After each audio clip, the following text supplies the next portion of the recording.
Good morning students.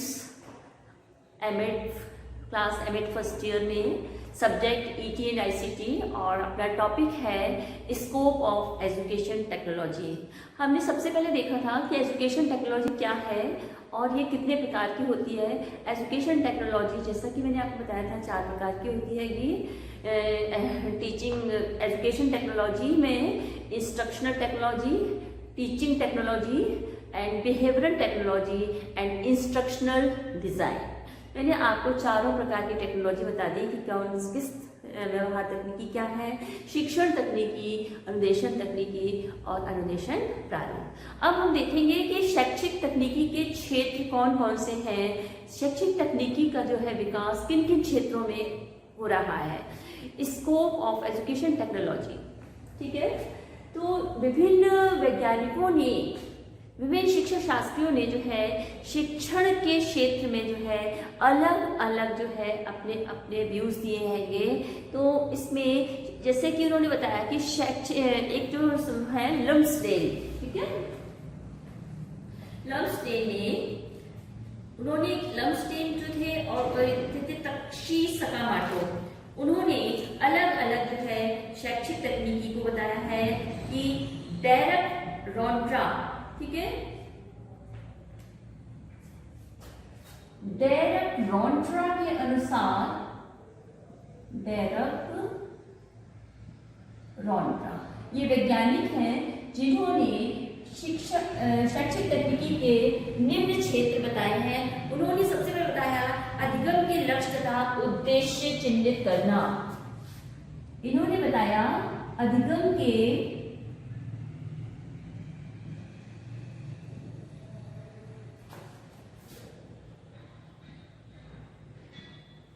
उद्देश्य व लक्ष्य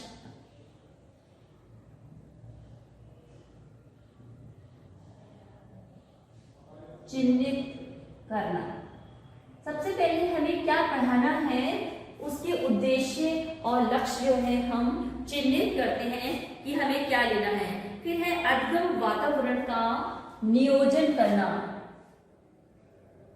सेकेंड पॉइंट है अधिगम वातावरण।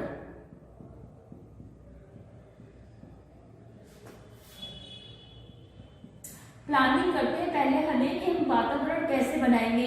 इसके लिए सबसे पहले हम डिसाइड करते हैं हमें क्या पढ़ाना है, कैसे पढ़ाना है और कितना पढ़ाना है। अधिगम वातावरण का नियोजन करना,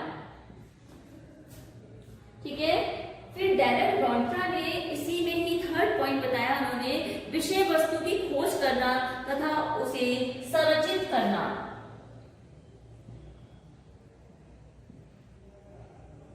विषय वस्तु की खोज करना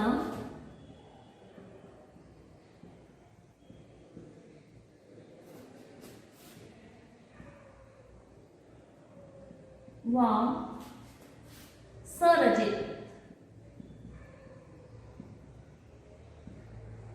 करना,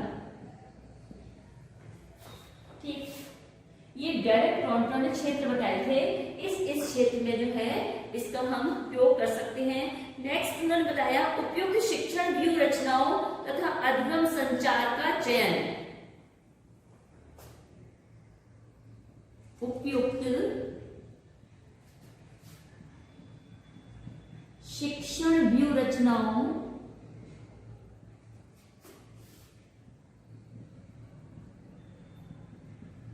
टीचिंग स्ट्रेटजी जो है, हम अभी आप देखेंगे टीचिंग स्ट्रेटजी क्या है, ठीक है। तो शिक्षण व्यूह रचनाओं तथा अधिगम संचार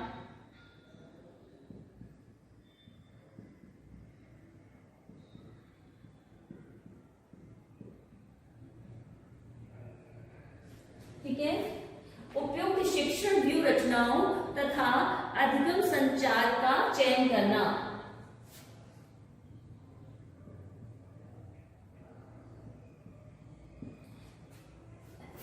पॉइंट बताया डेरेक रॉन्ट्रा ने कि जो हमारा अधिगम व्यवस्था है उसकी प्रभावशीलता का मूल्यांकन करना। अधिगम व्यवस्था की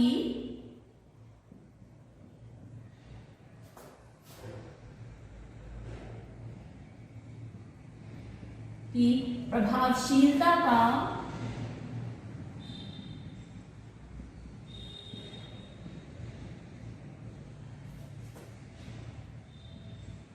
मूल्यांकन करना।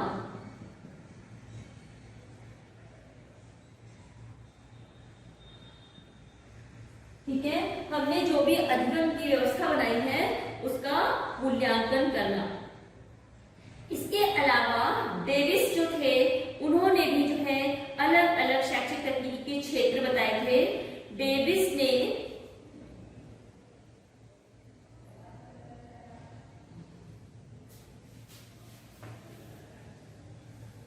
अलग अलग वैज्ञानिकों ने अलग अलग क्षेत्र बताए। इसमें सेकंड जो था हमारा, सेकंड है हमारा तक्षी सकामाटो ने बताया कि शैक्षिक तकनीकी प्रमुख रूप से शिक्षा के 3 पहलुओं में व्यवस्थित है। तक्षी सकामाटो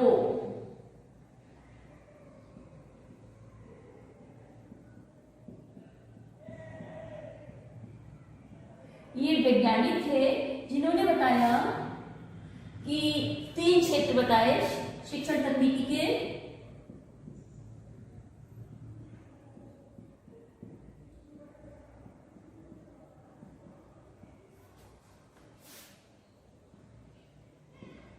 तीन क्षेत्रों में, ठीक है। उन्होंने तक्षी सकामाटो ने शैक्षिक तकनीकी को प्रमुख रूप से शिक्षा के 3 पहलुओं में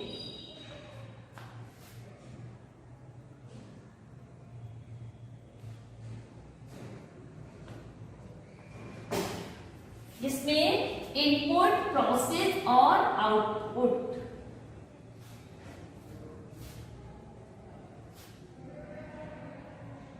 इनपुट, प्रोसेस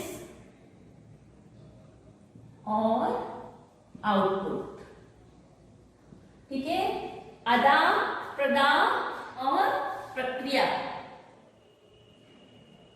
ठीक है। ये इनको व्यवस्थित करती है, 3 पहलुओं को व्यवस्थित करती है। किसको? आदान प्रदान और प्रक्रिया, तीनों को व्यवस्थित करती है शैक्षिक तकनीकी। फिर उसके बाद में डेविस ने बताया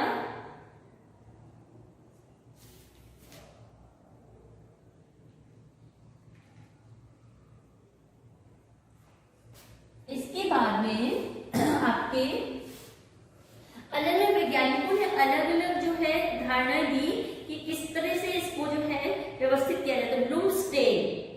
लुम्सडेन ने शैक्षिक तकनीकी को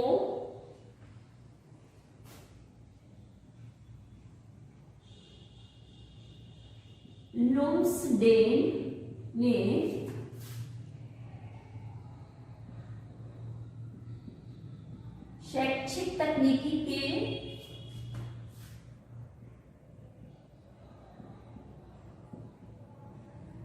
2 भाग बताए उन्होंने, सॉफ्टवेयर और हार्डवेयर।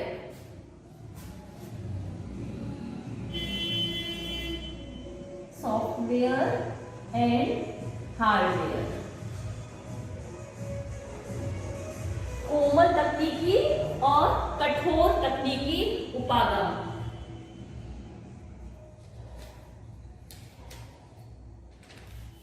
फिर इसके बाद में जो आपके एक और हमारे वैज्ञानिक थे जो एसपी कुलश्रेष्ठ, एजुकेशन टेक्नोलॉजी में एक सबसे अच्छी बुक है आपकी एसपी कुलश्रेष्ठ की।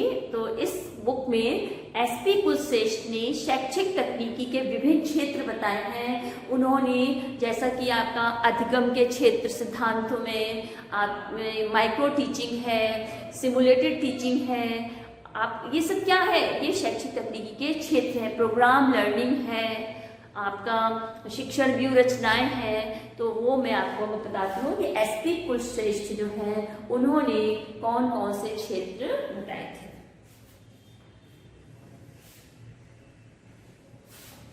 प्रोफेसर एसपी कुलश्रेष्ठ ने जो है अपने शोध प्रपत्र में शैक्षिक तकनीकी के विस्तृत विवेचना करते हुए एक जो है क्षेत्रों को प्रदर्शित किया है। SP कुलश्रेष्ठ।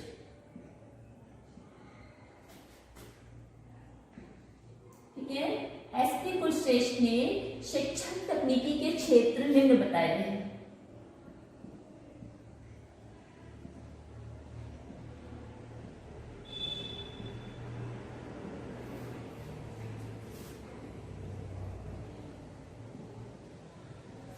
ठीक है, इसमें उन्होंने सबसे पहले बताया था अधिगम सिद्धांत।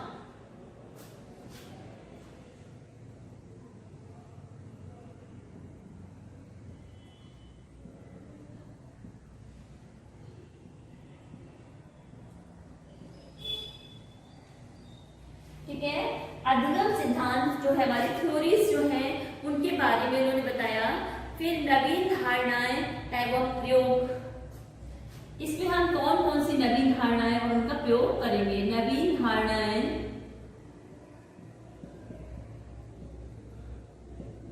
व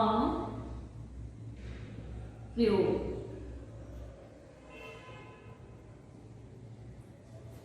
ठीक है, इसके बाद में प्रणाली उपागम,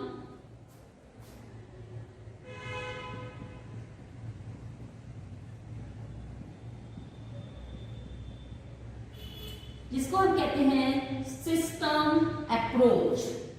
ठीक है, प्रणाली उपागम और उसके बाद में अभिक्रमिक अध्ययन,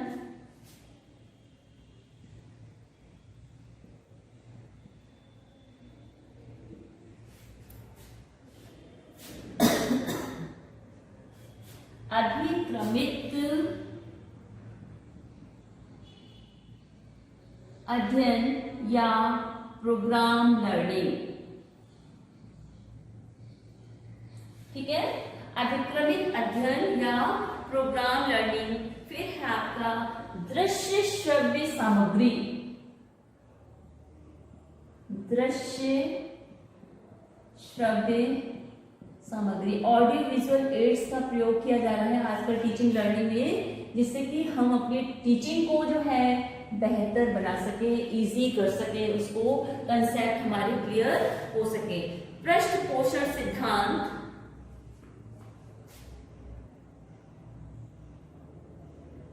पृष्ठ पोषण सिद्धांत।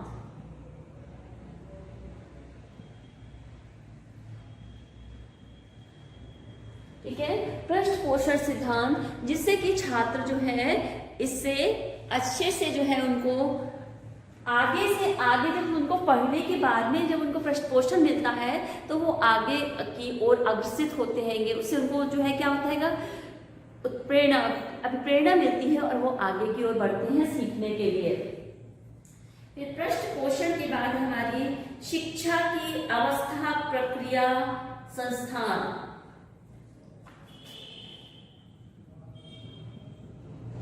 शिक्षा की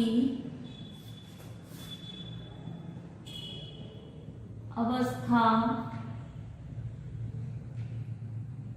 प्रक्रिया,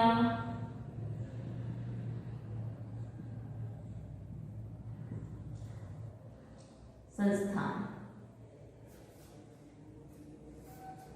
ठीक है, ये जो थे इन क्षेत्रों में उन्होंने बताया कि हमारी एजुकेशन टेक्नोलॉजी जो है उस जो है वो डेवलप कर रही है, जिससे कि ये इन चीजों में जो है इनका प्रयोग करने से हमारा जो शिक्षण है वो अधिक से अधिक बेहतर बन रहा है। आपने देखा होगा शोध, आजकल जो है रिसर्च जितनी भी हो रही है उसमें जो है हमें नेट से इतनी सुविधा है, हम कहीं से भी जो है जानकारी प्राप्त कर सकते हैं, ज्ञान प्राप्त कर सकते हैं। गूगल में जो कुछ नहीं मिल रहा है उसको हम सर्च कर सकते हैं। तो शोध में, शोध,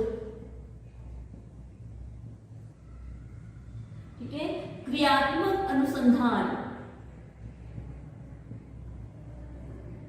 क्रियात्मक अनुसंधान, ये सब क्या है, ये हमारे एजुकेशन टेक्नोलॉजी के क्षेत्र हैं जिनके द्वारा जो है इनका उपयोग करने से टेक्नोलॉजी का ये सब चीजों से जो है रिसर्च वर्क जो हमारे लिए आसान बन जाता है। फिर है आपका व्यवहार परिष्करण,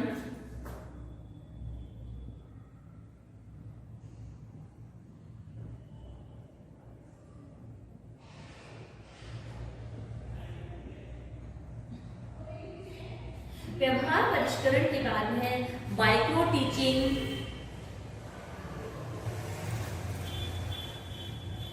सूक्ष्म शिक्षण,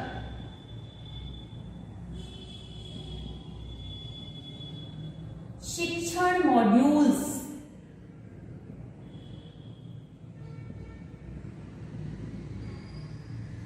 आप लोगों ने एक नाम सुना होगा शिक्षण प्रतिमान। आजकल शिक्षण के प्रतिमान जो है उनसे हमारी टीचिंग जो है वो आसान हो जाती है कि तो शिक्षण मॉड्यूल्स है, मिनी टीचिंग है,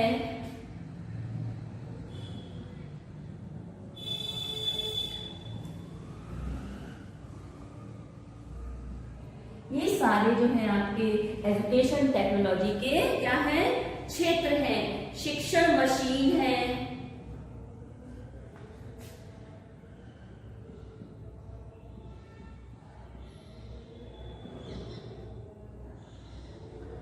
अंतःक्रियात्मक विश्लेषण,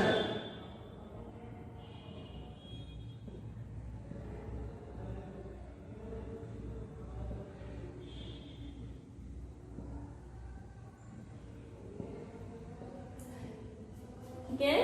मिनी टीचिंग, शिक्षण मशीन, अंतःक्रियात्मक विश्लेषण है आपका, पाठ योजनाएं,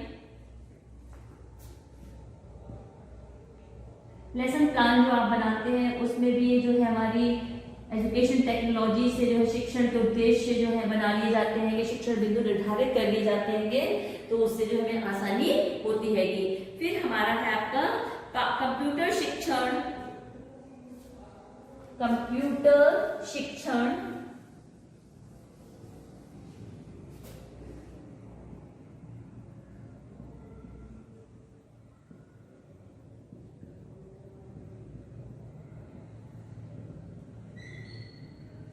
ठीक है। कंप्यूटर शिक्षण के बाद में है आपका संरचनात्मक संप्रेषण, संरचनात्मक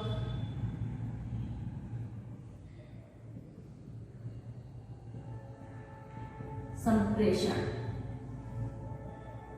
कम्युनिकेशन हमारा सही होना चाहिए, उसको संरचनात्मक संप्रेषण। शिक्षण अधिगम व्यवस्था,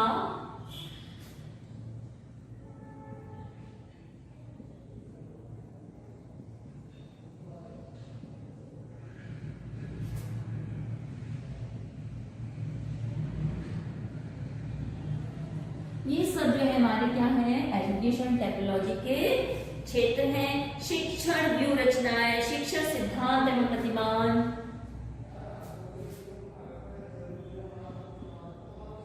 शिक्षण प्रतिमान,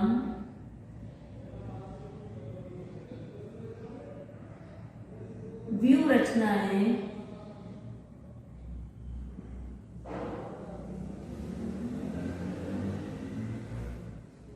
ये इतने क्षेत्र जो थे एसपी कुलश्रेष्ठ ने बताए।